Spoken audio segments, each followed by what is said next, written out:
Pris here, and welcome to my channel. In today's video, I'm going to bring you a book haul. So it is that time again. It is time for me to share with you all the books I've hauled in July, August, and September. There are quite a few, so let's dive in. I'm going to start with my audiobooks and my ebooks. I have a lot less than, I think, the last few times I've done this. First up is Two Tall Tales by Sophie Kelly and Sophie Ryan. These are like 0.5s in two different series by these authors. I believe I've read both of them, but the audiobook was on sale, so I decided to grab it. These are both cozy mystery series, and I think they both have kitties in them, if memory serves, because one is the Magical Cats mystery series, which definitely has kitties. And then the other one, I think, involves a lovable scamp called Elvis. But it's been a while since I've looked at the details for this, so I'm not 100% positive, but I'm pretty sure those are the two series featured. Next is my one and only ebook, and that's Poison Primrose by Dahlia Donovan. This is the first in a cozy mystery series, and I can't remember our protagonist's name, but she's autistic and asexual, I believe. And I really, really enjoyed this book in the start to the series, and will definitely be continuing, as it has some very interesting vibes. Then I got The Hidden Oracle by Rick Riordan. This is, I think, the first book in the Trials of Apollo series. And I just wanted the audiobooks. The audiobooks are fantastic, so I'm hoping to slowly collect them. Speaking of audiobooks that I want to collect, I got Legacy, which is book 8 in the Keeper of the Lost City series, and Unlocked, which is book 8.5 in the Keeper of the Lost City series, both by Shannon Messenger. I love the series, love the audiobooks, slowly collecting them and having them so that when I want to reread, I don't necessarily need to be physically reading the books. Then I got Valor by John Gwynne. This is the second book, I believe, in the Faithful and the Fallen series. I think the first book is Malice, or I have them flipped. But I think that's the right way around. This series is an adult high fantasy, and there's tons of political maneuvering, and we get tons of different POVs. And I believe it's the Banished Lands, and they're on the verge of war, and we're seeing all different points of view from different sides of the war, and I just really enjoy having audiobooks for adult fantasies, and my libraries did not have these, so I got Valor. And then my last audiobook is The Shadow of What Was Lost by James Islington. This is another adult fantasy that has multiple POVs and so much going on. So in this book, there used to be these augurs, and there was a war, I believe, with the regular people and the augurs, and the regular people won. And the gifted were kind of the right-hand people to the augurs. And they had their own powers, but their powers were bound to make it so that they couldn't hurt, like, non-magic folk. And one of our POVs, Davian, turns out to be an augur, and the entire world kind of blows up with, like, the gifted. And it is a very, very complicated book to explain, and it is even more complicated to read. So I was really glad that I could get the audiobook, because, again, I love having audiobooks for adult fantasies because they just help me focus better on all of the finer details. So now let's go on to my physical books, which I got in a mixture of purchased for myself, hauled from Little Free Libraries. I got some from the Kellogg's Free Book Program. And I even got one that was gifted to me, which I will point that one out. The others are all kind of mixed together and jumbled, and I didn't feel like separating them into piles and trying to figure out which was which, so we're just going to go with it. But when I get to the gifted one, I will mention that because I know which one that is. So first up, we have Leopard Star's Honor by Aaron Hunter. This is a super edition in the Warriors series. If you're new to my channel, Warriors is a series that follows forest cats who live in clans and have to try to coexist. The super editions are standalones where we focus on one character and really deep dive into their life, in this case, Leopard Star. I literally just read this, really, really enjoyed it, and loved getting to see Leopard Star's life and get to know more about her. That's what I love about these super editions, is we get a deep dive, and it is always fun to learn more about various characters in the Warriors universe. Next, I got Who Was Babe Ruth by Joan Holub. This is a biography about Babe Ruth. It's part of the Who HQ line, and it is a middle grade biography. These are pretty simple biographies. They have illustrations, and it's just kind of a fun little series that gives you a glimpse into these famous people's lives written for middle graders. I've really enjoyed the two I've read. You'll hear about another one a little later. Then I grabbed A House Between Earth and the Moon by Rebecca Skirm. And it says, the gripping story of one scientist in outer space, another who watches over him, the family left behind, and the lengths people will go to protect the people and planet they love. So it sounds like it's going to be a intense sci-fi. I don't know if I'm going to like it, but I'm definitely willing to give it a try, and I thought that was a really cool cover, which is what drew me to it. Then I grabbed We Are All Same in the Dark by Julia Heaberlin, which says, the discovery of a girl abandoned by the side of the road threatens to unearth the long-buried secrets of a Texas town's legendary cold case in this superb atmospheric novel from the internationally best-selling author of Black-Eyed Susans. So I don't want to know anymore because it sounds like it's a thriller, and I like to go into my thrillers blind, but I do remember this is a little free library one, and I remember reading the description and thinking it sounded interesting, so hopefully I'll like it, but thrillers can be very hit or miss for me. Then I grabbed The Proposal by Jasmine Gilroy, and I believe this is a romance. I know it's a book of the month book, though I got it out of a little free library.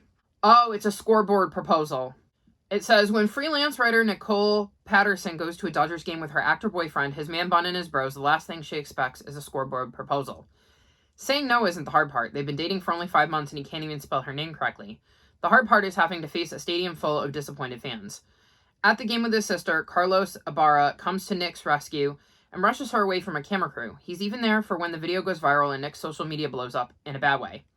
Nick knows that in the wilds of LA, a handsome doctor like Carlos can't be looking for anything serious, so she embarks on an epic rebound with him, filled with food, fun, and fantastic sex. But when their glorified hookups start breaking the rules, one of them has to be smart enough to put on the brakes. So I don't know that this is going to be a romance that I love, but it was free, and I've heard some okay things about it. Like, I don't know, because this was a book of the month in November 2018, so it's been around a while, and I believe when it came out and in the early stages of it being on BookTube, I heard some decent things, but I haven't heard about it in a while, so I don't know. It'll be interesting to see if it's anything I like, because I'm very picky about my romances, and the fact that it says specifically fantastic sex does not sound like it might be the romance for me, because I like Faded Black. If you know if there's a lot of graphic, descriptive sex scenes, let me know in the description below, because then I will just skip it, because then I know it won't be for me, but I figured I'd at least give it a try since, free. Then I grabbed The Jasmine Throne by Tasha Suri. So I know nothing about this. It says, trapped by her despotic brother with the crumbling walls of an ancient temple, Princess Malini dreams of vengeance. Forced to disavow her birthright and her power because of her past, maidservant Priya dreams of freedom. In a world beset by wild magic and turbulent uprising, their destinies will become irrevocably tangled, and together they will set an empire ablaze. So I feel like this was a title buy, as in, I believe this is a little free library book, because I don't think it's Kellogg's, and I definitely didn't buy it. So I'm assuming it's a little free library fine, because I don't know where else I would get this book from, but I believe it's one I went into the little free library, saw the title, felt like I had heard of it before and snagged it. Seems like it's going to be an epic adult fantasy, maybe YA, but like I said, I've heard of the title, so might as well give it a try. Again, I like the price of free.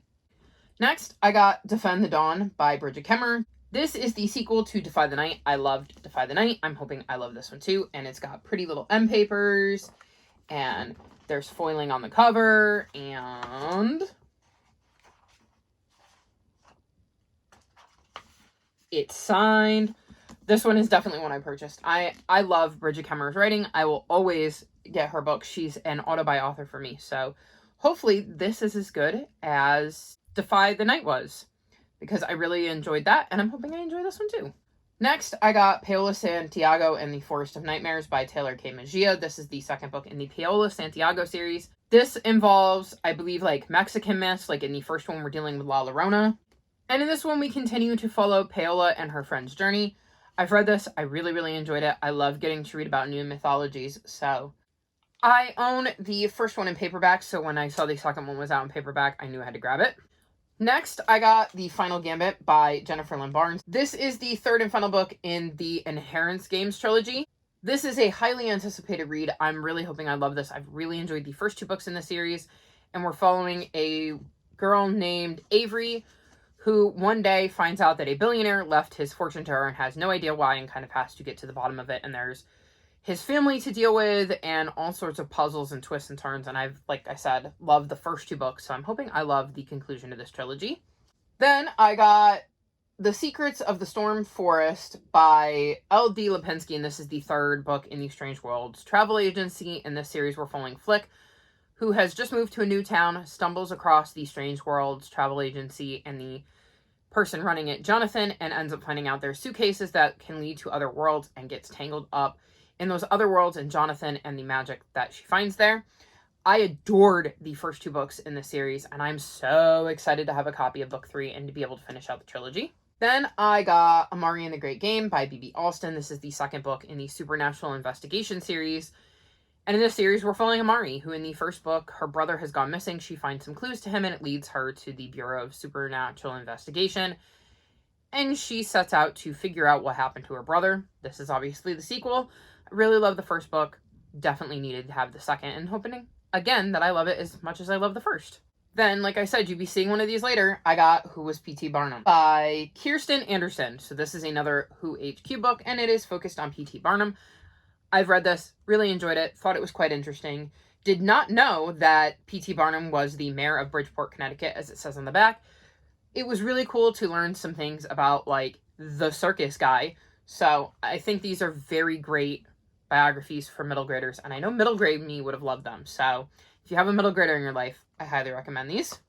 Next, I got Payback's a Witch by Lana Harper. I know legitimately nothing about it. It's a complete cover buy. It says, the witch is back and ready for revenge with a little help from her friends in this fresh, sizzling rom-com by Lana Harper. I have no idea if it's the first book in a series, if it's a sequel. Nothing. I just thought the cover was cool. So I snagged it because, well, cover buy. It'll be great for a cover buy prompt that you know will come up in some readathon. So it's such a cool cover. Next, I grabbed The Tale of Emily Winsnap by Liz Kessler. This is the first book in the series. I think I have books 2 and 6. So I was really excited to have the first book, and I believe it involves mermaids. Yeah, it says, everybody has a secret. Mine's a little different, though. I didn't know about it until the first day of swim class in 7th grade. You see, I'd never been allowed to go in the water before. As it turns out, swimming comes naturally to me. Very naturally. In fact, so naturally that you might even say, well, it's true. Here's my secret. I figured out that I'm a mermaid. So this sounds like it's going to be a cute little middle grade, and I am hoping I've found a new middle grade series that I can pass on to the little ones in my life that are into, like, the mermaid kind of thing, but I have to read it to find out. So having the first book in the series will definitely help with that. Next, I got The Unwanteds by Lisa McMahon. This says, Quill prevails when the strong survive. Every year in Quill, 13-year-olds are sorted into categories. The strong, intelligent wanteds go to university, and the artistic unwanteds are sent to their graves. On the day of the purge, identical twins Alex and Aaron Stowe await their fate. While Aaron is hopeful of becoming a wanted, Alex knows his chances are slim. He's been caught drawing with a stick in the dirt, and in the stark gray land of Quill, being creative is a death sentence. But when Alex and the other unwanteds face the Eliminators, they discover an eccentric magician named Mr. Today, and his hidden world that exists to save the condemned children. Arteme is a colorful place of talking statues, uncommon creatures, and artistic magic, where creativity is considered a gift and a weapon. This definitely sounds like a book that is going to speak to my love of fantasy. There's a review here that says it's the Hunger Games meets the series that shall not be named, which sounds like it could be an interesting combination. I'm hoping I love this. I think this is another book I own by Lisa McMahon, though I think it's from a different series. I really need to check this author out because she's obviously got multiple series that appeal to me. So hopefully I will get to this one sooner rather than later because it does sound really, really interesting. Then I grabbed Home Sweet Motel and Beach Party Surf Monkey, which are the first 2 books in the Welcome to Wonderland series by Chris Grabenstein. Chris Grabenstein is the author of Mr. Lemoncello's library series, which I've really enjoyed, and that's why I grabbed these. I'm hoping I enjoy them. I have no idea what they're about, but I enjoy Mr. Lemoncello's library, so hopefully I'll enjoy these too. Next, I got A Walk in the Woods by Billy Bryson, Rediscovering America on the Appalachian Trail, and I believe this is a nonfiction, like, memoir about our author and his trek on the, well, Appalachian Trail. I don't really know anything else about it, but I'm always looking for different kind of nonfiction that break up the monotony because I don't want to read the same kinds of nonfiction all the time. So this looked like it could be different and interesting, so I snagged it. Next, I grabbed Always the Last to Know by Kristen Higgins. This is an author I've heard of before, but I don't think I've read anything by. It says, Barb and John Frost are testy and bored with each other after 50 years of marriage. At least they have their daughters. Barb's favorite, Juliet, and John's darling, Sadie. The girls themselves couldn't be more different, but they all get along, more or less. Until the day John has a stroke and their house of cards comes tumbling down. Now Sadie has to return home to care for her beloved dad and face the love of her old life. Now Juliet has to wonder if people will notice that despite her perfect life, she's spending an increasing amount of time in her closet having panic attacks. And now Barb and John will finally have to confront what's been going on in their marriage all along. So this sounds like a contemporary that really focuses on family. Like I said, I've never read anything by Kristen Higgins, but I've heard the name before, so I thought I'd give it a shot. Next, I got The Readers of Broken Wheel Recommend by Katrina Bivald. I think this is another contemporary. It says, once you let books into your life, the most unexpected things can happen. Broken Wheel, Iowa has never seen anyone like Sarah, who traveled all the way from Sweden just to meet her book-loving pen pal. When she arrives, however, she finds Amy's funeral guests just leaving. The residents of Broken Wheel are happy to look after their bewildered visitor. There's not much else to do in a dying small town that's almost beyond repair. You certainly wouldn't open a bookstore, and definitely not with the tourist in charge. You'd need a vacant storefront, Main Street is full of them, books, Amy's house is full of them, and customers. The bookstore might be a little quirky, then again, so is Sarah, but Broken Wheel's own story might be more eccentric and surprising than she thought. A heart-warming reminder of why we are book lovers. This is a sweet, smart story about how books find us, change us, and connect us. So yeah, this sounds like it's going to be a contemporary. I love stories about books, and yeah, it sounds like it might be a cute read. Next, I got The Ship We Built by Lexi Bean. This is a middle grade, I think contemporary. It says, Rowan has too many secrets to write down in the pages of a diary, and if he did, he wouldn't want anyone he knows to read them. He understands who he is and what he likes, but it's not safe for others to find out. Now the kids at school say Rowan's too different to spend time with. He's not the right kind of girl, and he's not the right kind of boy. His mom ignores him, and at night his dad hurts him in ways he's not ready to talk about yet. Then, Rowan discovers another way to share his secrets. Letters he attaches to balloons and releases into the universe, hoping someone new will read them and understand. But when he befriends a classmate who knows what it's like to be lonely and scared, even at home, Rowan realizes there might already be a person he can trust right by his side. Tender and wise, The Ship We Built is about a trans boy learning to stand up for himself, especially to those he loves, and the power of finding a friend who treasures him for all that he is. So yeah, LGBTQ+ route. It says ages 10 to 14 on the back, so I'm going to say kind of that cusp of middle grade YA. And yeah, it sounds like it's going to be a hard-hitting contemporary, and I'm really looking forward to checking it out. Next, I got Dog Squad by Chris Grabenstein. Again, another Chris Grabenstein book. This also has a dog as a main character. I love animal POVs, so I'm hoping that the combination of an author I know I like and a trope I know I like will make for a winning book. Then I got Because of Mr. Terup by Rob Bouya. And it says, meet the students of Mr. Terup's class. It's the start of a new year at Snow Hill School, and 7 students find themselves thrown together in Mr. Terup's 5th grade class.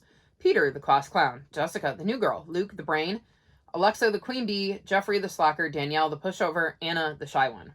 They don't have much in common and they don't get along, not until a certain new teacher arrives and helps them find strength inside themselves and in each other. But when Mr. Terup suffers a terrible accident, will the students be able to remember the lessons he taught them, or will their lives go back to the way they were before 5th grade and before Mr. Terup? I think this sounds like it's going to be a really interesting middle grade contemporary that kind of has a interesting cast of characters, and we're going to have to see how they kind of come together to make the story work. And it should be an interesting read whenever I get around to picking it up. Next, I got The Mysterious Benedict Society by Trenton Lee Stewart. I think I've read this before, because the description sounds familiar. It says, when this peculiar ad appears in the newspaper, dozens of children enrolled to take a series of mysterious, mind-bending tests, and you, dear reader, can test your wits right alongside them. But in the end, just 4 very special children will succeed. They're challenged to go on a secret mission that only the most intelligent and resourceful children can complete. With their newfound friendship at stake, will they be able to pass the most important test of them all? Welcome to the Mysterious Benedict Society. So I think I read this ages ago, like before I was on BookTube. And I saw it, I've heard about it again, and I think it deserves a reread. I believe it's the first book in a series, so if I wanted to continue with the series, there's no way I would be able to without rereading the first one. So I snagged this in a little free library and thought it was a perfect book to snag because, like I said, I would need to reread it to continue on with the series. That is, assuming this is the book that I'm thinking of. It's possible that I'm not, but if it's not, then I'm excited to read it for the first time, and if it is, then I'm excited to reread it. Next, I got Dragons in a Bag and The Dragon Thief by Zetta Elliott. These are the first two books in I think it's the Dragons in the Bag series. And in the first one, we're following a young boy named Jax who ends up with a bag of dragons and has 2 rules he needs to follow. Don't let them out of the bag, and whatever you do, don't feed them anything sweet. And he ends up breaking both of those rules, and chaos ensues. I read the first book in this series and thought it was a really cute, fun little middle grade, and I'm excited to read the second one, and I think the second one has a gorgeous cover, so very excited to have these two for my shelves. Next, I got Strange Birds by Celia C. Perez. This says 4 strangers form a rebel scout troop and find something they didn't know they needed, sisterhood. And it says Othello, the storyteller, Kat, the bird watcher, Aster, the foodie, and Lane, the artist. So it sounds like we're going to have 4 very interesting characters kind of come together. And yeah, I'm very curious to see what happens to these 4. And it looks like a pretty diverse cast of characters too, which is quite nice. So hopefully I'll enjoy that one. Next, I stopped by one of my little free libraries and found an amazing score. Some Boxcar Children books. So I got number 66, The Panther Mystery. Number 64, The Black Pearl Mystery. Number 63, The Mystery at Peacock Hall. Number 62, The Mystery of the Lake Monster. Number 61, The Growling Bear Mystery. Number 59, The Outer Space Mystery. Number 19, Benny Uncovers a Mystery. Number 7, The Woodshed Mystery. Number 4, Mystery Ranch. And Boxcar Children Special number 4, The Mystery at the Ballpark. At some point, I would love to own all of the books in the Boxcar Mystery series. I know that they were a favorite when I was a child, and finding this chunk of them in a little free library was very, very exciting. So hopefully at some point I will be able to fill out the collection and give them a read because I just remember loving them as a kid. Next, I got A Study in Charlotte by Brittany Cavallaro. It says, you've never seen Watson and Holmes like this. So this is a Sherlock Holmes retelling, and I believe we're going to be following, it says a Sherlock Holmes novel, so I think Sherlock and Watson will probably be girls. I think this is a YA, and I love Sherlock Holmes retelling, so hopefully this will be another good one. Next, I got Crowfall by Vashti Hardy, and this was a gift from Pris Pris. I'll link Pris's channel down below. Pris was doing a giveaway. I happened to be the winner, and so she gifted me this book. I love the Vashti Hardy books I've read, so I was super excited when I got this in the mail. It says, the stories insisted there were worlds of adventure beyond. Orrin Crowfall has lived his whole life on Ironhold, an orderly island committed to industry. But Orrin learns a terrible secret. The island is dying and everyone is at risk. Can he and his robot friend Cody evade the authorities and save their home? A rip-roaring, island-hopping adventure, an unforgettable ecological fable.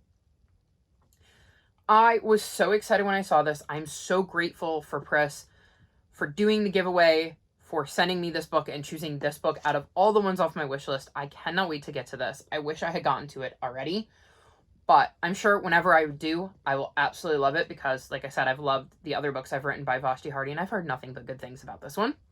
Next, I found Disney in Shadows and Disney at Dawn, which are books 2 and 3 in the Kingdom Keeper series, and I believe these are some kind of Disney books that might have something to do with like the Disney parks. I'm not sure. I don't know much about them, but the fact that they said Disney is why I grabbed them. I can't really tell you. I don't know what book one's about. I don't own it, but I figured I'd snag them since I saw them in a little free library, and hopefully I'll enjoy them whenever I get around to reading book 1. Next, I got Mr. Lemoncello's All-Star Breakout Game and Mr. Lemoncello and the Titanium Ticket, which are books 4 and 5 in the Mr. Lemoncello's Library series. These are by Chris Grabenstein. I mentioned them earlier in the video. I've read the first 3 books in the series and I absolutely love them, so I'm very excited to be able to have 4 and 5 to read and for my shelves. And I should say that these are following Kyle, and in the first book, Mr. Lemoncello, who is like this very famous board game creator, ends up coming to Kyle's town to help renovate the library. And there's like this whole game competition thing where 10 kids, including Kyle, get trapped in the library overnight and have to figure out how to escape. And each of the books has had some kind of game component, and they're very book oriented because like libraries. And I've really enjoyed the first 3, so I'm hoping I enjoy books 4 and 5. We're in the home stretch. Next, I got Siren, which is book 5 in the Septimus Heap series by Angie Sage. I've read the first book in this series, really enjoyed it, and at some point really need to get back to the series. I don't remember what the first book was about off the top of my head, but I do know that I enjoyed it, and well, whenever I get to book 5, I can just pull it off my shelves. Next, I grabbed Making Rounds with Oscar, The Extraordinary Gift of an Ordinary Cat by David Dosa, MD, and I believe this is a nonfiction book about, well, I'm going to assume a cat who goes on rounds with David Dosa, MD, so again, like I've said before, I'm constantly looking for different kinds of nonfiction to read, and this definitely fits the bill. Next, I got Echo Mountain by Lauren Wolk. This is a book I've heard nothing but good things about. It's a historical fiction, I believe. It's set during the Great Depression, and we're following Ellie, whose family is forced to leave their home in town and start over in the untamed wilderness of nearby Echo Mountain. She has found a welcome freedom and a love in the natural world in her new life, but there is little joy after a terrible accident leaves her father in a coma, an accident unfairly blamed on Ellie. Ellie is a girl who takes matters into her own hands, and determined to help her father, she will make her way to the top of the mountain in search of the healing secrets of a woman known only as the Hag. But the Hag and the mountain still have many untold stories left to reveal. I've heard a lot of really good things about Lauren Wolk, and I've definitely heard some things about this book, and I love me some historical fiction, so hopefully this will be as good as I've heard it is. Then I got The One and Only Bob. So it's obviously missing its dust jacket, and at some point I will probably get a different copy, but I pulled this out of a little free library. This is the sequel to The One and Only Ivan. I really love that. I've loved everything I've read by Catherine Applegate, so I figured for free I might as well grab this copy so that whenever I want to read it, I can. And at some point get a paperback copy to match the copy I have on my shelves, but in the meantime, free book, I'll take it. Then I got The Hate You Give by Angie Thomas. This is about a young girl named Star. She's 16. And she witnesses the fatal shooting of her childhood best friend, Khalil, at the hands of a police officer, and Khalil was unarmed. I've read this book. It's absolutely phenomenal. I'm so excited to have a copy for my shelves. And it is one I see myself rereading to remind myself to put myself in other people's shoes. And it was such a powerful and emotional book, seeing things through Star's eyes and getting a glimpse of what that moment must have been like for her and the way everybody was treating her in the aftermath. I highly recommend this book if you haven't checked it out. It was a really fantastic read, and I look forward to rereading it at some point. And last but not least is Peach Blossom Spring by Melissa Fu. So this is a February 2022 Book of the Month choice, and it's a moving debut novel about war, migration, and the power of telling our stories that follows 3 generations of Chinese family on their search for a place to call home. So we have 1938 in China, and we follow Mylin and her son Renshu. Then we have years later where we're following Renshu and his daughter Lily. So we're going to get to see the grandmother / mom, the son / dad, and then the granddaughter / daughter. And I think it's going to be a very interesting novel. It says, a bold and moving look at the history of modern China, told through the journey of one family. It's about the power of our past, the hope for a better future, and this haunting question: what would it mean to finally be home? So yeah, it sounds like it's going to be a great book that's about family and has a different culture to mine and is historical fiction. It sounds like it's going to tick a lot of boxes, and I'm looking forward to reading it at some point. So that's it for this book haul. Tons of books. So many books I'm excited about. I would love to know your thoughts on any of these books in the comment section below. Let me know if you want to buddy read any of these books with me that I haven't already read. I love being able to buddy read with people, and I have plenty of options. Again, if you've read The Proposal and it's really like smutty, let me know, because that's not a book for me, and I would love to know before I spend time reading it. But yeah, that's it for this haul. I think that was plenty, don't you? Now I have to go put all of these books away because I'm surrounded by piles of books. But yeah, that's it. All of my social media is linked in the description below if you'd like to come chat with me. If you've made it this far in the video, leave me book emojis. Like this video and subscribe to my channel, and I'll talk to you next time. Bye!